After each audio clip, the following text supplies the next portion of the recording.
अस्सलामुअलैकुम, आदाब। मैं आपका मेज़बान समीर अहमद। ख़ास बातचीत के लिए मेरे साथ मौजूद है डॉक्टर शमीमुल हक साहब, जो MIM के प्रदेश महासचिव भी हैं और चंपारण के MIM के एक मजबूत बेबाक आवाज़ भी है। हम इनसे ख़ास बातचीत करेंगे।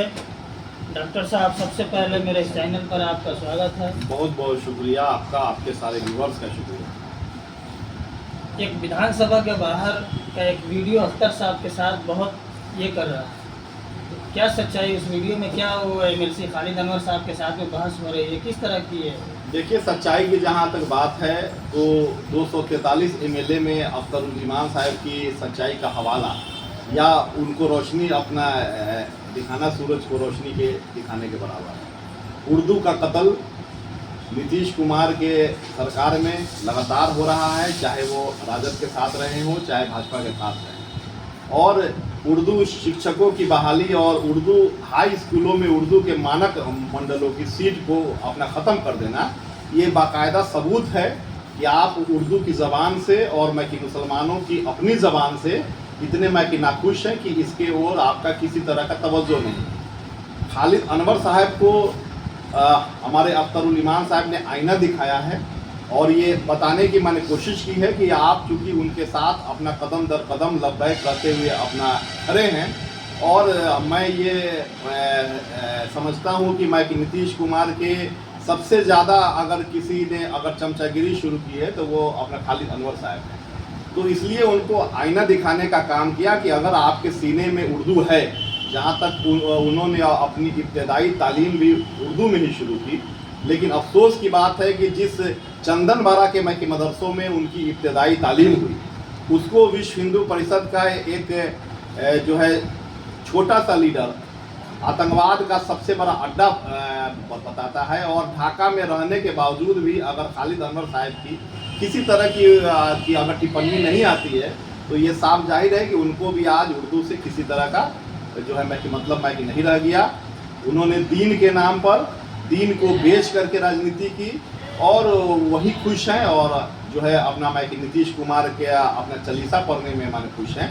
तो ये हमारे रियासी सदर ने उनको आईना दिखाने का काम किया। MLC खालिद अनवर तो खुद एक उर्दू अखबार के चीफ है, तो उनको तो इससे उर्दू की समझिए कि वो एक रोज़ी खा रहे हैं, उससे उसकी रोटी खा रहे हैं, तो उसके लिए तो खुद उनको वकालत करना चाहिए, खुद उनको आगे बढ़ करके इस पर उर्दू के लिए वो लड़नी चाहिए उनको अपने, जबकि वो सरकार में शामिल है। जिस शख्स ने दीन के नाम पे अपनी राजनीति शुरू की और जब वही नीतीश कुमार अगर वफ़ के काले कानून के साथ भाजपा की गोद में जाकर के बैठ गए और उनकी आवाज़ तक मैं कि नहीं निकली हो, उस शख्स से आप कैसे उम्मीद कर सकते हैं कि वो हमारी ज़बान के लिए जो है किसी तरह की लड़ाई लड़ेगा। वो शख्स दीन को अपना बेचने वाले का नाम भी खालिद अनवर है। ये मैं नहीं बल्कि पूरा बिहार उनको जानता है। तो क्या आप नरकटिया विधानसभा से तैयारी कर रहे इलेक्शन लड़ेंगे? हम लोग तो हमेशा से तैयार हैं। जब बॉर्डर पर कोई सिपाही रहता है तो उसको तैयारी नहीं करनी पड़ती, 24 घंटे वो अपनी तैयारी में रहता है। हम लोग बैरिस्टर असदुद्दीन ओवैसी साहब के सिपाही हैं और अपने हक के लिए, हकूक़ के लिए, अपनी क़यादत के लिए हम लोग शुरू से अपना तैयार हैं। और सिर्फ मैं कि मुसलमानों की नहीं बल्कि सभी धर्म के लोगों को हम लोग साथ लेकर के चल रहे हैं। इससे पहले भी हमारी पार्टी ने 8 अपना उम्मीदवार दिया था अपना संसदीय जो है इलेक्शन में, जिसमें 4 हमारे हिंदू भाई थे और इसी तर्ज पर जो है 25 में भी हम लोग अपनी तैयारी कर रहे हैं।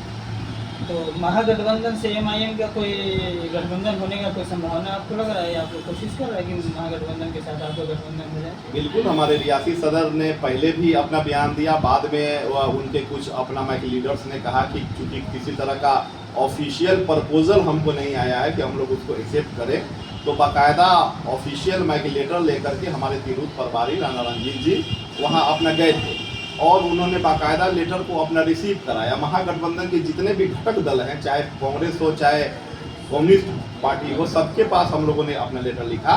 लेकिन ये लोग चूँकि एक ही सिक्का के अपना 2 पहलू हैं, इनको मुसलमानों का वोट चाहिए लेकिन मुसलमानों को उसकी हिस्सेदारी से इनको जो है मैं कि नाराज़गी है। तो ये आखिर क्यों नहीं चाहते आपसे गठबंधन, क्यों नहीं करना? हो सकता है कि उनकी कुछ मजबूरियां हों और जिन मैं की मजबूरियों के अपने चलते वो या तो ये अपना सोचते हो कि अगर हम लोग ऑल इंडिया मजलिस इत्तेहादुल मुस्लिमीन को साथ में लेते हैं तो जो हमारे हिंदू वोटर्स हैं वो एनडीए के साइड में अपना ये हो जाएंगे, चले जाएंगे। या और भी ये लोग अपना सोच सकते हैं कि कहीं एमआईएम इतनी ज़्यादा मैं कि मजबूत नहीं जो है अपना हो जाए कि आने वाले दिन में इनके लिए सर का दर्द होना पड़े। शायद यही सोच है उनकी, और इस वजह से हमारे लीडर को, हमारी मैं की मोहब्बत को ये लोग अपना दरकिनार करते चले। दोनों आदमी के अलग अलग लड़ने से वोट बढ़ेगा तो इसको तो बीजेपी का फायदा होगा इससे। यही तो हम लोग का कहना है ना कि हम लोग तो आपके साथ लड़ने के लिए तैयार हैं। हमारी चूंकि राजनीतिक पार्टी है, हमारी कोई एनजीओ नहीं है, कोई राशन का दुकान खोलने के लिए हमने अपना चुनाव आयोग में रजिस्ट्रेशन नहीं कराया। तो हम लोग भी अपना चुनाव में की अपना लड़ना जानते हैं। और बैरिस्टर असदुद्दीन ओवैसी साहब की सिर्फ बिहार नहीं पूरे मुल्क में ये इतनी जो है मैं की मकबूलियत है कि हम लोग अपने दम पर भी, इससे पहले भी हमने अपना इलेक्शन लड़ा और सिर्फ 18 में से जो है 5 सीट्स हम लोग अगर विन करके आते हैं तो ये हमारी ताकत का अपना ये है। पूरे बिहार में कितने सीटों पर इलेक्शन लड़ेंगे आप? बिल्कुल हम लोग अगर जो है हम लोग अकेले या फिर किसी थर्ड अगर फ्रंट के साथ लड़े तो हमको उम्मीद है कि हम लोग 100 से ज़्यादा सीटों की तैयारी कर रहे हैं। आगे जो जैसा हमारे रियासी सदर का ये होगा हम लोग उनके अपना गाइडलाइन के साथ। अगर बीजेपी की यहाँ सरकार बनती है तो इसके लिए जिम्मेदार कौन होगा? लोग कह रहे हैं कि अवैसी साहब बीजेपी की सरकार बनवा रहे हैं। लोग नहीं कह रहे हैं, एमआईएम के लोग ये कह रहे हैं कि तेजस्वी यादव का अहंकार यहाँ बीजेपी की सरकार बनवा रहा है। मैं आपको रोकना चाहूँगा कि ये लोग नहीं कर रहे हैं, ये राजद के वो लोग अपना कर रहे हैं कि जिनको लगता है कि हमारे लड़ने से बीजेपी की सरकार बन जाती है। उन लोगों से जा करके पूछिए कि आज किनकी सरकार बनी है। और आरजेडी जिसकी आप बात कर रहे हैं उन्होंने 1990 में किसके सहयोग से अपनी सरकार बनाई है? ये लोग मैं कि मुकेश सहनी जो कभी बीजेपी के साथ ही रहे हैं उनको तो लेने के लिए तैयार हैं, लेकिन हम जब हमारी पार्टी की पैदाइश के वक्त से और क़यामत की सुबह तक हम लोग बीजेपी की अपना मैं कि मुखालफत करते हैं और इंशाअल्लाह मरते दम तक करते रहेंगे। तो हम लोगों को साथ लेने में अगर इनको ये अपना ये है तो ये साफ जाहिर है कि राजद भी चाहती है कि बीजेपी की ही सरकार बन जाए। तो ये अवैसी साहब बनवाएंगे बीजेपी की सरकार या फिर तेजस्वी के अहंकार की वजह से यहाँ बीजेपी की सरकार? ये साफ जाहिर है कि ओवैसी साहब के सिपाहियों ने तो अपना जो है मैं मोहब्बत का मैं नमूना पेश किया और उनको बाकायदा मैंने खत लिख करके हम लोगों ने अपना दावत दिया। इंडिया गठबंधन भी जब बन रहा था 23 फरवरी 2023 को, तब भी हम लोगों ने अपना वेट किया कि शायद हमको दावतनामा आए, लेकिन ना उस वक्त हमें दावतनामा आया और ना आज हमारी मोहब्बत को कबूल किया जा रहा है। तो इसका परिणाम उन लोगों को अपने समझना है, क्योंकि हमारी सियासी पार्टी है, हमारे अपने वर्कर हैं, 25 से ज़्यादा जिलों में हमारा अपना मजबूत संगठन है। तो जाहिर बात है कि हमारे लोग हर हाल में इलेक्शन फाइट माने करेंगे और बहुत सारी सीटों से हम लोग माइक निकल करके भी आएंगे। ये मेरे साथ डॉक्टर शमीमुल हक साहब जो पूरी बेबाकी के साथ मेरे तमाम सवालात के जवाब दे रहे थे। मैं फिर किसी और शख्सियत के साथ आपकी मुलाकात कराऊंगा। जब तक मुझे इजाज़त दीजिए। आप देखते रहिए सच आप तक 24x7। अस्सलाम वालेकुम, आदाब।